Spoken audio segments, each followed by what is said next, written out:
Hi, everybody. This is John Murphy at Murtech.com with your daily news update. Okay, here we are on July the 5th in the year of our Lord 2025. I'm a little late here. Took me a little bit longer getting back from Arkansas than I anticipated. Uh, First thing, I got up at like 6 o'clock this morning to get everything ready, and we finally left by noon. And it's an 8-hour drive with 5 kids. There are some extra stops that we have to make. So I apologize for being a little late, but here we are, finally. Okay, let me jump over here. And looks like we've got Debbie BS gave us a chat. Thank you very much, Debbie. Sorry if I kept you waiting. All right, let's just slide down here. And I have the description box open. We have information from Viva Frei, Charlie Kirk, Dr. Steve Turley, and Robert Gouveia. So we've got a lot of good information here. Viva Frei, shocking but not surprising. Canada's vaccine injury support program is an insult to the injured. I wonder why. There's a bunch of libs up there, and I'm sure the pharmaceutical company has bought out the politicians up there the same way they have here in the U.S. But Viva Frei, he is from Canada, but he actually lives in Florida. I hope he's not an illegal alien because I'd hate to see him get deported back to Canada because he's not very fond of the place. But let's go ahead and get this started and see what he has to say. First, let me get it back to the beginning for you. Here we go. One more Enjoy. story which we're going to talk about. The Canadian VISP, the Vaccine Injury Support Program, which has been doing wonders, not fulfilling its, I don't know if it was created by statute, but not fulfilling its raison d'etre, which is to provide services for the vaccine injured. I don't know what they're up to right now in terms of how many payouts they've issued. It's an effing joke. It's always been an effing joke. They did not even announce the existence or publicize the existence of this Vaccine Injury Support Program, which was created. When was VISP created? It was created in conjunction with the COVID jab. It was officially launched on June 1st, 2021, Canada Day, ironically enough, and will provide financial support to people in Canada in the rare event that they experience a serious permanent injury as a result of receiving a Health Canada authorized vaccine administered in Canada on or after December 8, 2020. It was basically created exclusively for the COVID jab. I shan't call it a vaccine. It's been a joke from the get-go. Like, they've been denying claims or putting people through the loops, the hoops, whatever the hell, indefinitely. And the one that I know of personally is Sean Hartman's father, Dan Hartman, whose son died from the COVID jab 33 days after getting the Pfizer shot, after having been hospitalized in conjunction with the shot. If you don't know the story, you must be new to the channel. It won't go into the details. Answers for Sean is what his dad created to try to get answers for his son. His son died 33 days after receiving his first Pfizer COVID jab. He was hospitalized like within days of getting it. Orange bags under his eyes, pain in his shoulder, sent home. There was no troponin test done, no D-dimer test done. Medical malpractice, if not worse, in my humble opinion. Sent home, aspirin, 33 days later, dead. Sean's father, Dan, is suing Pfizer. He sued the government. The government got out of the case on some, bullshit government technicality. Dan has been denied or has not gotten an answer from his Vaccine Injury Support Program application for the death of his son. I'm going to play this and pause it as we go through it because it's absolutely unbelievable what finally Global News is reporting. Dan Hartman says, Answers for Sean, at his @Answers for Sean Twitter handle. Well, we know why they haven't made a decision on Sean's claim more than 2 years after appealing. I guess I forget now the details. They rejected his claim. They said there was no scientific evidence for it. He had to go out and get expert opinions that showed that there were spike proteins in his glands that was done in a necropsy. They denied his claim. The kid was 17 years old, died 33 days after his Pfizer shot, after having been hospitalized from that Pfizer toxic jab. And they denied his claim and he's appealing it. 2 years later, no answer. They're too busy drinking slushies, playing ping pong. And let's not forget Drinking Fridays. Hey, RCMP ONT, that's RCMP Ontario. Perhaps it's time for full investigation. Perhaps it's time to interview a father whose child has died instead of the people who are still alive. Some people have more guts than others. And then he tagged me, and I'm glad he did because I saw this. This was a report coming from Global News. Propagandists finally being forced to address this situation. Listen to this. I didn't feel like I was there to work. I felt like I was there to kind of hang out and socialize. This former employee, whose identity we have agreed to protect for fear of repercussions, says working at the Vaccine Injury Support Program felt like high school. Fear of repercussions. Interesting. Fear of repercussions for calling out the fact that the Vaccine Injury Support Program is doing jack squat, or that the jab is actually worse than any government official is telling us. And if that's the reason why they have to blur out this guy's voice and name and whatever, what level of undue pressure do they put on medical professionals to not disclose to the public what everybody in Canada and on Earth knew was going on behind the closed doors of the ER? I met someone biking who worked in the healthcare profession, started telling me about it. It's like, everybody knows. It's black and white. Everybody knows something is wildly wrong. And it's like, do you want to come on my channel and talk about it? The person says, hell no, I don't want to lose my job. There was definitely no shortage of phones out, watching YouTube. The slushy machine was cool. Ping pong was definitely a regular thing. The federal government hired a company called Oxaro to run the program and paid them $50.6 million. Global News spoke with more than a dozen current and former Oxaro employees, whose comments included working there was a joke, with Drinking Fridays, inexperienced, underpaid staff who weren't properly trained. I don't think anyone actually understood the severity or the relevance of the program that was being contracted to the firm. The Vaccine Injury Support Program, or VISP, was created to provide financial support to people who are seriously and permanently injured by vaccines. Pause it there, by the way. You know, like, oh, this is just an accident of government, right? Government inefficiency is not a bug. It's a feature. And this undertrained, ill-equipped, half-assed staff, well, what's the fringe benefit that the government gets? Not very many VISP payouts, so they get to say, look how few people were vaccine injured. The VISP has barely paid anything out. Well, we'll play this. I'm going to go find out how much the VISP has paid out to vaccine injured Canadians. People like Ross Whiteman. They're just doing a piss poor job of supporting the vulnerable. A former commercial pilot and realtor, Ross was diagnosed with Guillain-Barré syndrome after receiving his COVID vaccine, a rare but recognized side effect. Rare but recognized. First of all, GBS is a potential adverse event from any vaccine, bona fide vaccine, from any foreign body entering the human body. Sometimes the system goes haywire and attacks your own nervous system as opposed to the foreign body. I had a family member, not an immediate family member, but someone who might not want me providing details of a family member, who got GBS from a viral infection. And it's hell on earth. Your body turns into a cement casket, and it's wild. But it can happen from any viral infection. It can happen from any jab, because anything foreign entering the body responds, and sometimes it responds by attacking its own its own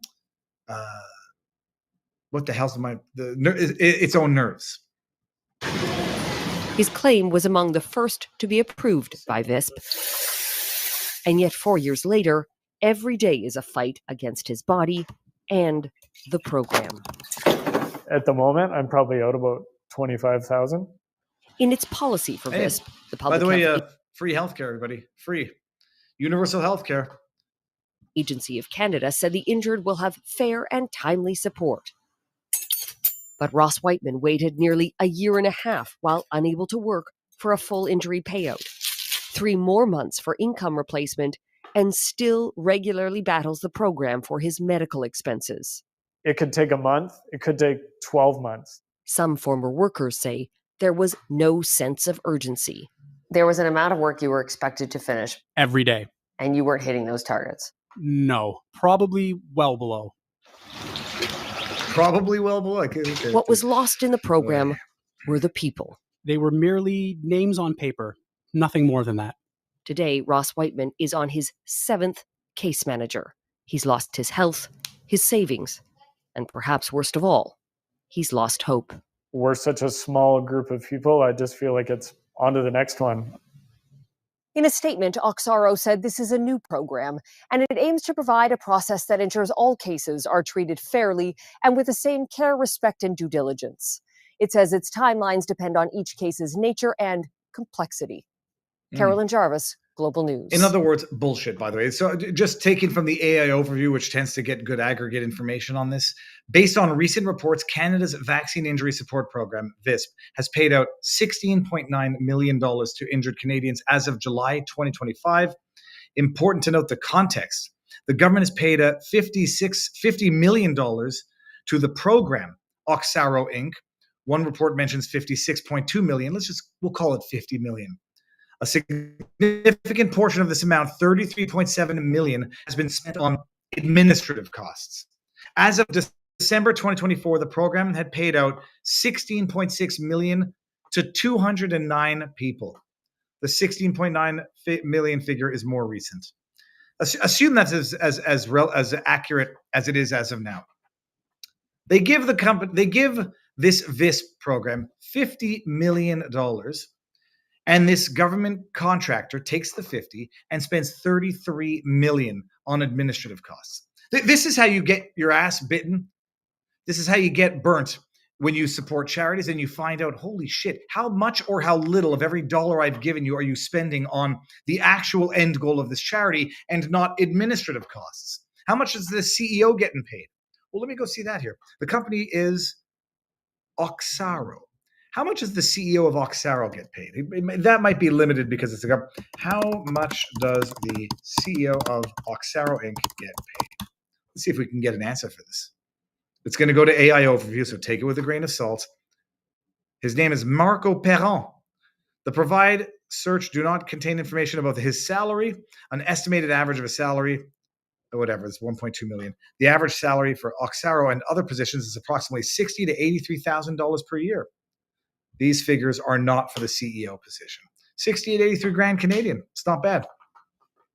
They give him $50 million. They spend $33 million on administrative fees, so they get paid for their jackassery. They have paid out 209 injured Canadians. Do you think that there were only 209 Canadians injured by the vaccine, the jab? The answer is a resounding effing no. And you can even go by the stats of the Kieran Moores and just go 1 in 5,000 per dose getting myocarditis and figure out how many Canadians, young Canadians, that translates into. They get paid to jerk themselves off all day long. They then don't pay out any vaccine injury in any meaningful sense. 209 is a drop in the bucket. The government gets to say, look how little they paid out. That's how safe and effective this toxic jab is. And the cycle of corruption and money laundering of taxpayer dollars continues. It's not a bug, people. It's the feature of government, and it's the feature of a socialist government in particular. And then meanwhile, Dan Hartman, Sean Hartman's father, how many years now we're out of this, is fighting with them. He doesn't, as far as I surmise, probably doesn't care about the money at this point.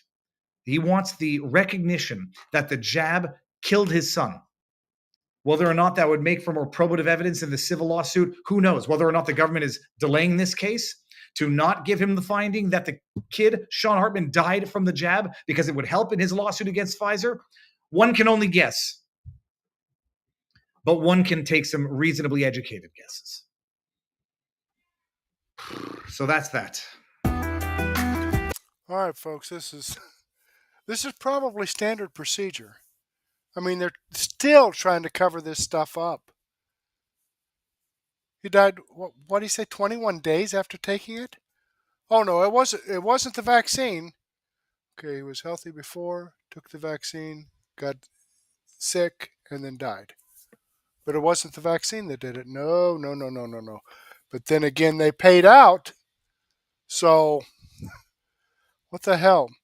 All right, let's go ahead and click on this Rumble link and show you that this video does come from Viva Frei. I am following his channel. I've given him a thumbs up.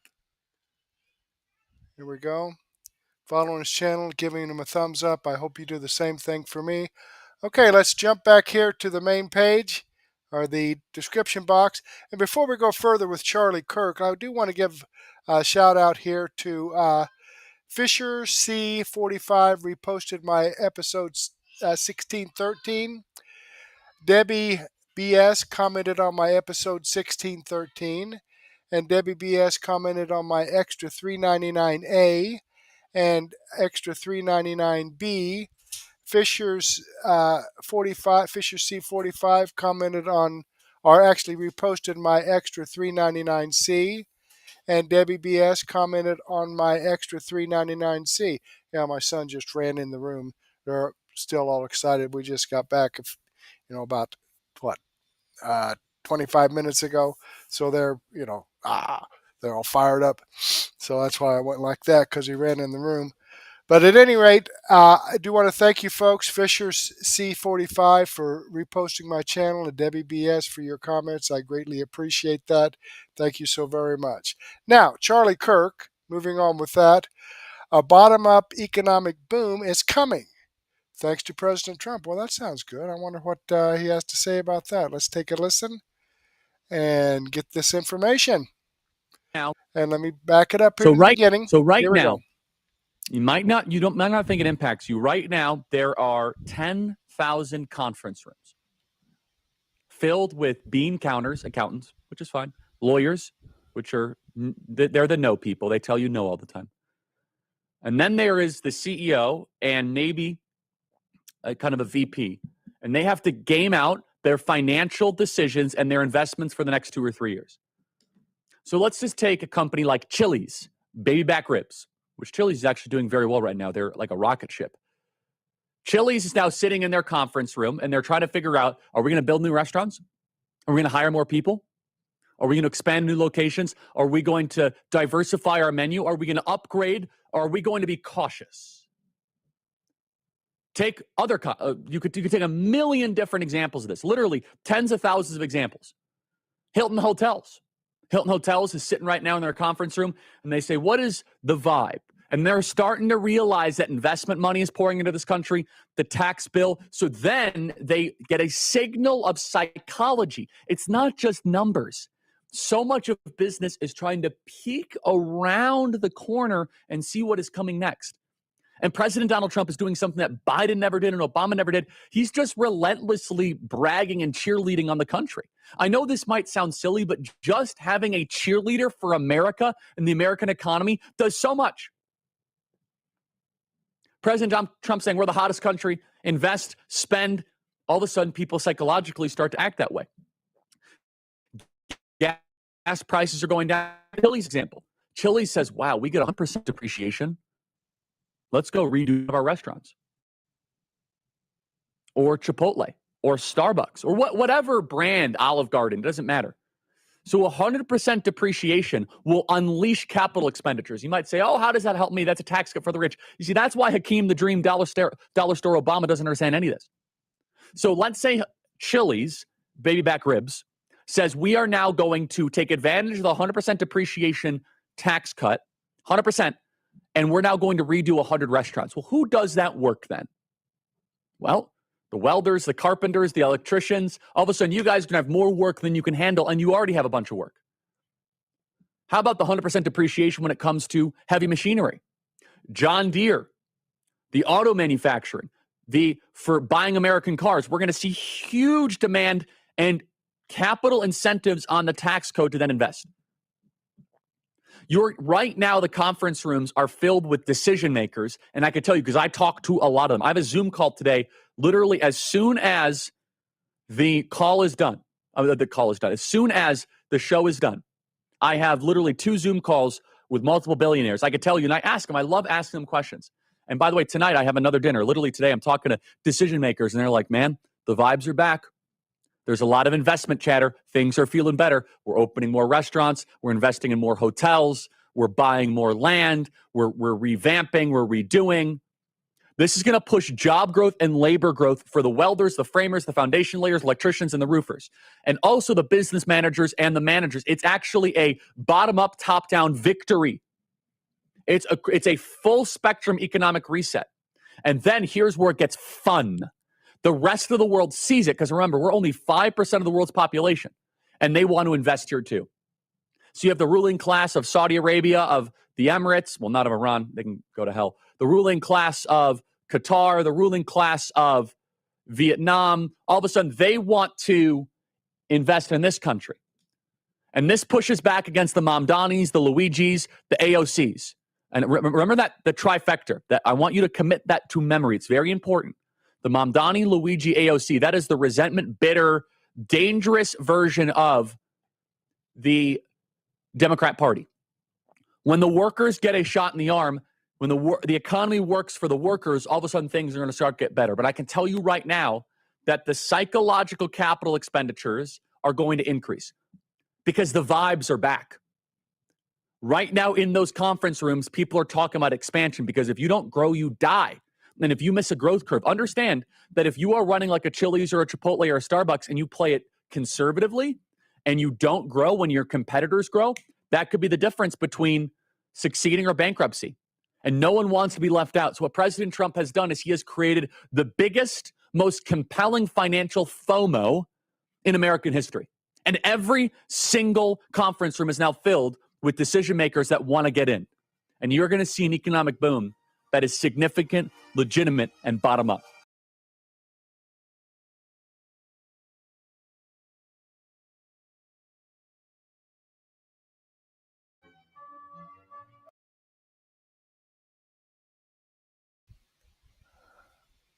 Okay, sorry there, folks. I just kind of dozed off.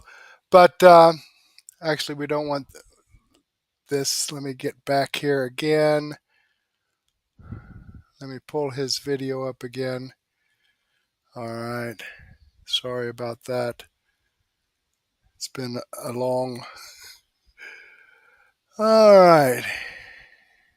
Here we go. All right.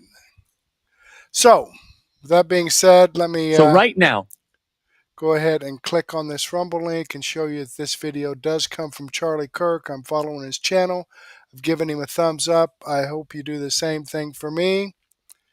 All right. A bottom-up economic boom. That's the video I just shared with you. So, and he's right. You know, and he talked about gas prices going down. Okay, let me say this about that. I paid like $2.73 a gallon in Missouri for gas. So, you know, that's cheaper than what it was. I mean, last week it was $3.39 here in Indiana. When I come back to town, it was come back into the state, it was $3.04.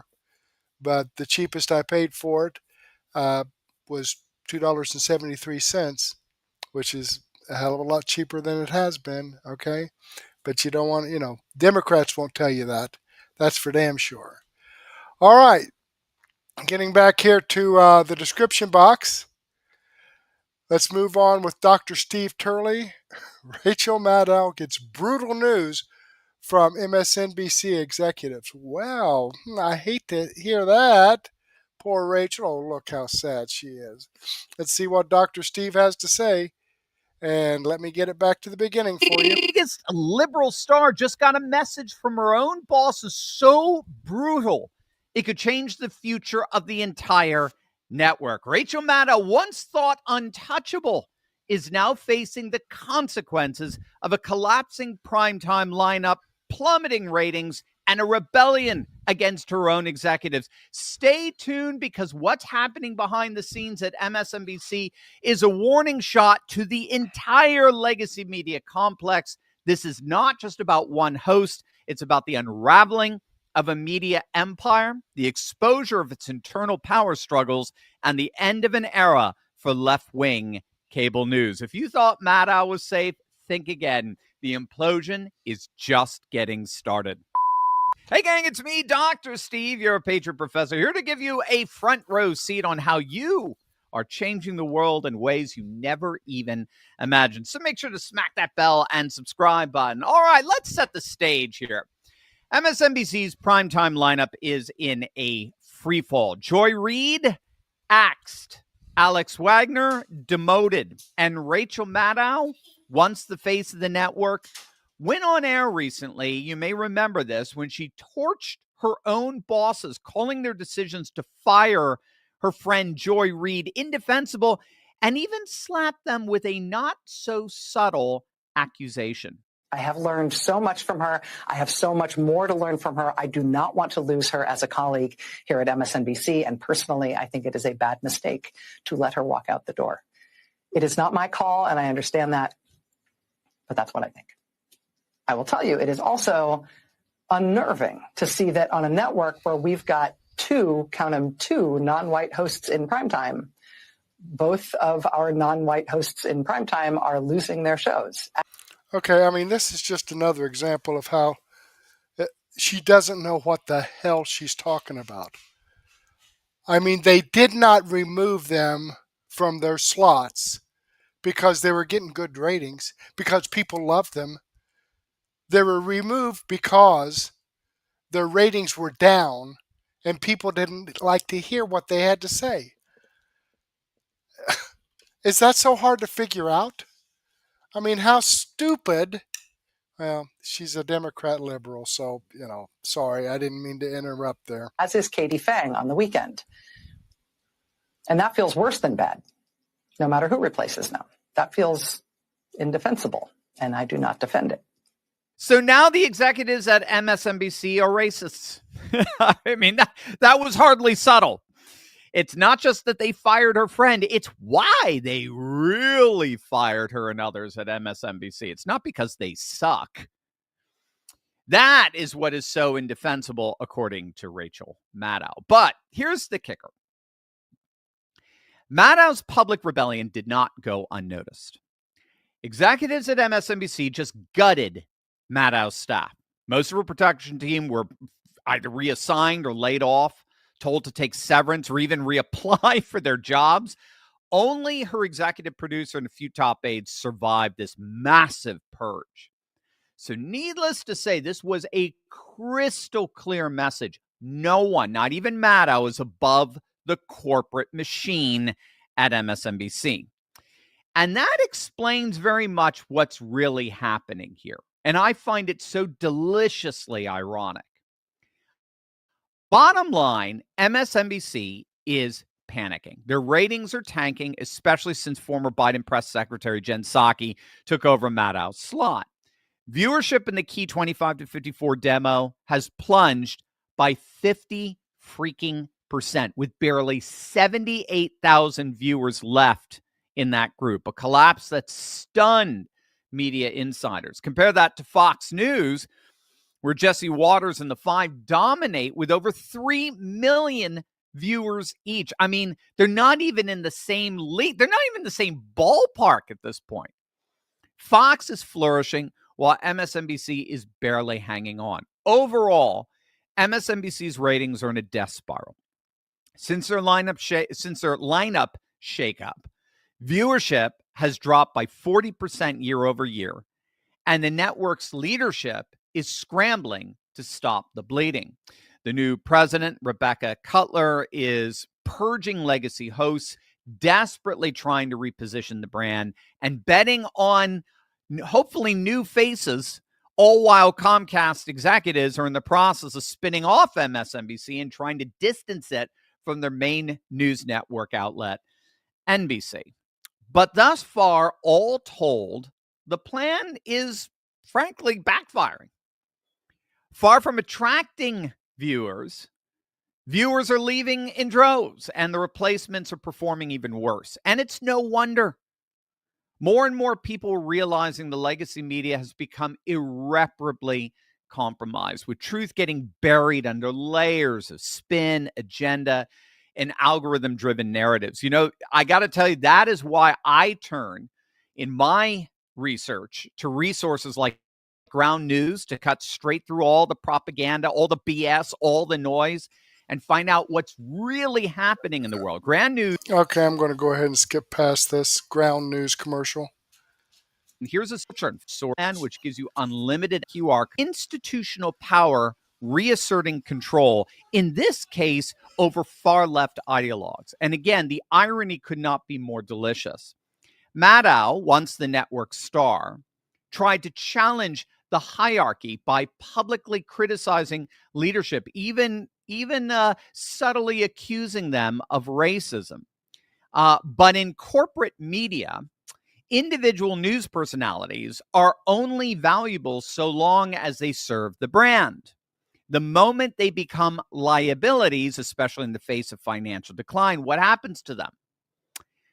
Well, they're either booted or they're at least reminded of their place. So this is what sociologists call the iron law of oligarchy. Oligarchy. No matter how progressive an institution claims to be, like MSNBC, power always consolidates corporately at the top, and dissent is punished to preserve the system. This is the irony. Maddow and her ilk on MSNBC, they can all claim to be representatives of liberal cosmopolitan emancipation all they want. In the end, in reality, they are corporate shills. That is all they are. They are just cogs in a corporate machine. Nothing more, literally. All the ideological spewing in the world does not change the fact that they are institutional employees who are governed by corporate politics, not their liberal cultural Marxist political ideology. It's all a show. Their liberalism, when all is said and done, is just a sham. In the end, Maddow is not some great social justice leader. She is a corporate shill. And she's ultimately accountable to corporate law and dynamics that have just told her to basically shut up. Her on-air rebellion was met not with dialogue. It wasn't met with, chants and marches. It was met with swift retribution, gutting her team, isolating her, and making clear she is replaceable. Now, from a conservative perspective, this implosion for MSNBC isn't surprising. For years, MSNBC has catered to an elite progressive bubble, ironically, ignoring the concerns of everyday Americans. And now with Trump surging and the political winds clearly shifting away from the left, the network's old guard is just being swept aside. The safe space for liberals is no longer safe, even for its biggest stars. This is also a lesson in media accountability.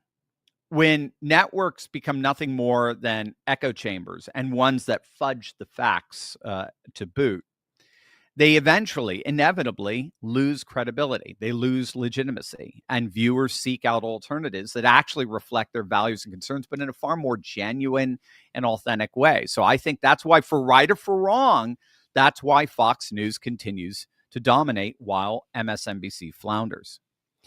So what does the future hold for Rachel Maddow?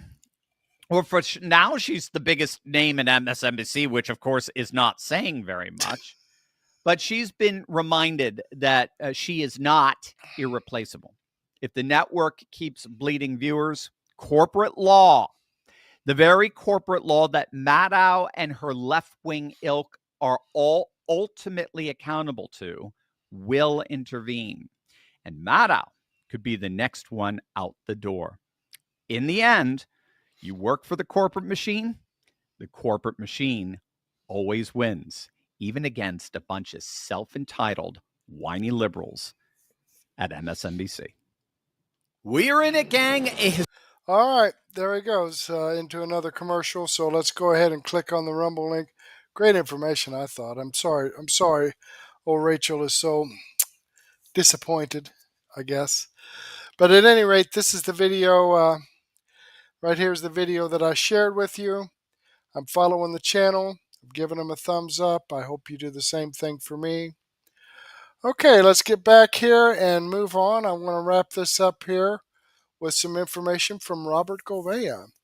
Trump admin investigating criminal charges for state election officials. Yes, I've been praying for this for the last 5 years, 5.5 years, okay? This is something that they need to do. They need to go full bore on this so that this election bullshit cheating and rogue votes coming in from Venus needs to stop. It really does. The corruption and graft in elections needs to stop. So I can't wait. Let's see what Robert Gouveia. I haven't previewed this, so we're going to listen to it together. Let's come over here. Don't break the law. Oh, what? Imagine that. How insulting that would be to the Democrats. Don't break the freaking law. Who would have thought? All right, let's see what he has to say. And again, let me get this back to the beginning for you.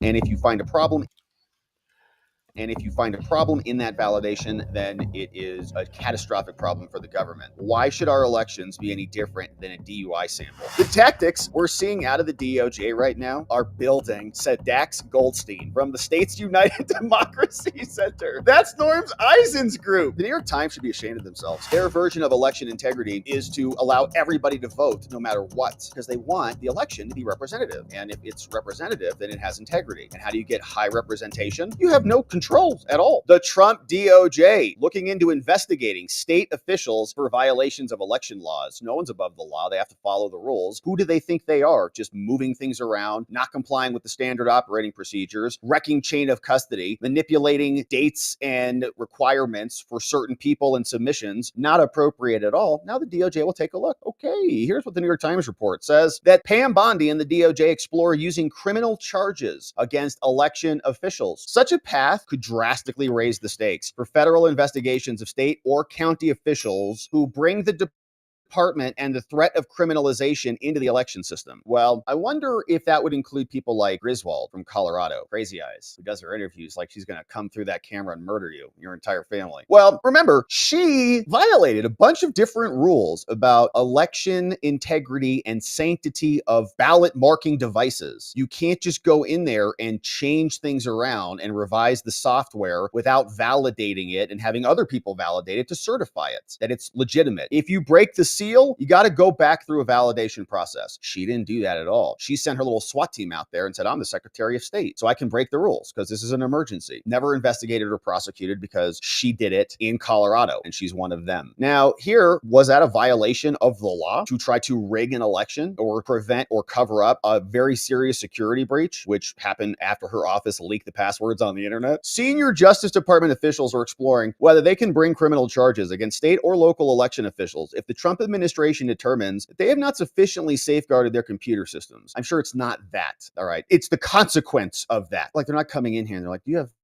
antivirus protection installed on there? But there are safeguards, right? There are compliance standards. Like, if you're going to be testing blood in a DUI case, it has to meet certain requirements, all of the processes, the equipment, and it's highly validated. And if you find a problem in that validation, then it is a catastrophic problem for the government. Why should our elections be any different than a DUI sample? The department's efforts, which is still in its early stages, is not based on new evidence, data, or legal authority, okay? It is driven by unsubstantiated arguments. What a ridiculous article this is. Such a path could significantly raise the stakes. The threat of criminalization. Well, don't break the law. Federal voting laws place some mandates, exactly, on how elections are conducted. It takes us like 6 paragraphs. I don't know how many paragraphs it is. Federal voting laws do place some mandates, but that work has historically been managed by state and local officials. Yeah, we know. Like Jenna, like Katie Hobbs in Arizona, and in Michigan, the other one. You know who she is. In recent days, senior officials have directed Justice Department lawyers to examine the ways in which hypothetical failure by state or local officials to follow security standards could be charged as a crime. Yeah, because it's a let it happen on purpose, right? It's not you made it happen, so you're not a criminal. You didn't do it on purpose. Like, I didn't volitionally rig the election, but we kind of just like opened it up, and other people like the Chinese came in with their fake IDs and suddenly had printed IDs that worked according to Michigan computer systems. Already the department has started to contact election officials across the country asking for information on voting happening in your state. A spokesperson for the Justice Department called Gates McGavrick said the agency will leave no option off the table when it comes to promoting free, fair, and secure elections. Voting experts say that the person and the push by the Trump administration is alarming. Yeah, whatever, voting experts. They're not experts at all. I get so tired of the people calling themselves experts or people referring to themselves as experts. I see that a lot on X. People are like, I'm a voting rights expert here. Let me explain everything. And then they go through some stupid analysis that's idiotic. Like, oh, I know, because you're an expert. You call yourself an expert. A lot of people do that. I'm like, well, just, you don't have to declare yourself a label. Just demonstrate your expertise. Voting rights expert here without reliable evidence in the 2020 election. Like we saw that a lot during COVID too. They're like, I'm a medical doctor. Or you'd have these people like, I studied biology in an AP class my junior year, so I'm an expert on the virus genome. Like, what? Saw that a lot. And I would be saying, oh, really? And I, challenge anybody in my life. Well, did you go to medical school? Oh, you went to law school. Maybe you should leave it to the scientists who are all wrong. The tactics we're seeing out of the DOJ right now are building, said Dax Goldstein from the States United Democracy Center. That's Norm Eisen's group. The New York Times should be ashamed of themselves. They're rooted in the same lies. Like, I bet Norm Eisen wrote this. The instructions at the DOJ come at the Justice Department, or someone affiliated with them or friends with them. Since Trump took office, the department has dropped or halted all of the open voting rights lawsuits that preceded Mr. Trump's inauguration. The section itself has dwindled down to 30 lawyers, and yeah, they're revising a lot of things. The efforts to explore criminal charges and state election supervision came as a surprise to some prosecutors. Those describe the efforts as novel and an aggressive way to find chargeable crimes in a technically arcane topic. Sounds like Hitanji, like a bunch of legalese. Election rules, we have to go enforce those? Yeah, but one that is increasingly a political flashpoint. Inside the DOJ, a number of lawyers have struggled to find a criminal statute to match their demands, I'm sure. Yeah, right. There's statutes for everything. In March, Trump signed an executive order that called for preserving and protecting the integrity of American elections, and that's what we're doing. One section directs his AG to investigate and prevent all non-citizens who are in our country from voting, which is the law. It also orders the Secretary of Homeland Security and report on all electronic systems used in the registration process and explain to us any malicious software or unauthorized intrusions into the system. And of course, they're like, this is arcane. What an arcane thing to do. Why don't we just let the illegals and the Chinese invade our elections? That review and report language seems to be a far cry from the kind of criminal investigation that's envisioned by senior hack Justice Department officials who are all corrupt and in on the cover-up. Last week, at least 2 other states received a letter, I would love to read it, from different parts of the DOJ, with 15 broad questions about voting policies and compliance with federal laws. One question specifically asked about the voting machines: describe all technological security measures taken by the state to prevent unauthorized access to the statewide voter registration list. Yeah. Other states, including Wisconsin, North Carolina, Colorado, have received requests as well. And the Wisconsin Elections Commission said, we're confident of our security. Great. Any analysis of our system would reassure the investigators that things are secure. Yeah, exactly. Yeah, come on in, look around. Here, we're certainly happy to answer any questions. That's the right answer. It's my hope that they will, finding reassurance in our systems, recognize that coming into an investigation with the threat of prosecution tends to be the worst way to handle these matters. Well, it depends, how compliant you are. But of course, if you're in violation of the law, Wisconsin has been a disaster too. So, all right, we can see conspiracy theories about the security of election machines have long percolated on political fringes. It's not a political fringe anymore. All right. The CIA released a report yesterday saying that the FBI tried to rig the election, tried to steal it, actually, in the aftermath of the election by creating and opening a new investigation saying that Putin affirmed or aspired to help Trump win the election so that they could invalidate it. But there was no real evidence of that. So the report was just about Russian, minor Russian influence that we know was mostly meaningless, actually completely meaningless, had real no consequences on anything as far as we know, as far as the report tells us. But they will refuse to talk about it. They don't want to admit anything about the 16,000 fake IDs that the Chinese brought in Cincinnati, or the 20,000 they brought in Detroit, and how in 2020 we had some very close elections by just a couple tens of thousands of votes in a couple of states. That's all. And some very strange things that happened that made those numbers shift. So well within the margin, right? Now, even after that election, conservative activists continued to hunt for evidence of fraud. No, they didn't. Well, we did, but no one else did. I mean, the FBI, CIA, DOJ, all of them covered it up. In fact, depending on the election in 2023, Tina Peters was arrested. She's serving 9 years in prison. Remember that? Jenna Griswold from Colorado did the same thing, except she just did it under the color of law. Trump has called Peters a political prisoner prisoner for blowing the whistle on this. She is. DOJ has the full power of the federal government behind it, and under the guise of election integrity, no. They talk about election integrity, which means to wreck election integrity, as is always their effort. But their version of election integrity is to allow everybody to vote no matter what, because they want the election to be representative. And if it's representative, then it has integrity. And how do you get high representation? You have no controls at all. You just let everybody come in and vote, don't check anything, and even non-citizens can vote. Who cares? Give them social securities, let them use fake IDs, no one checks, no one cares. And you can steal elections, which is what they, of course, have been doing.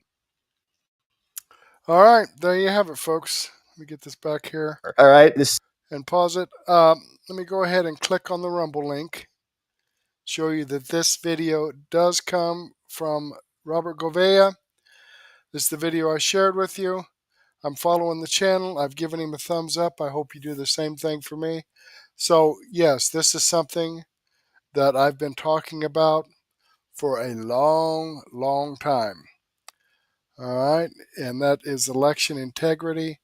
And I feel now, I hope now, that after this big, beautiful bill has been signed, that the next move is to move into this. I mean, there are people that are going to be out there campaigning for the primaries coming up.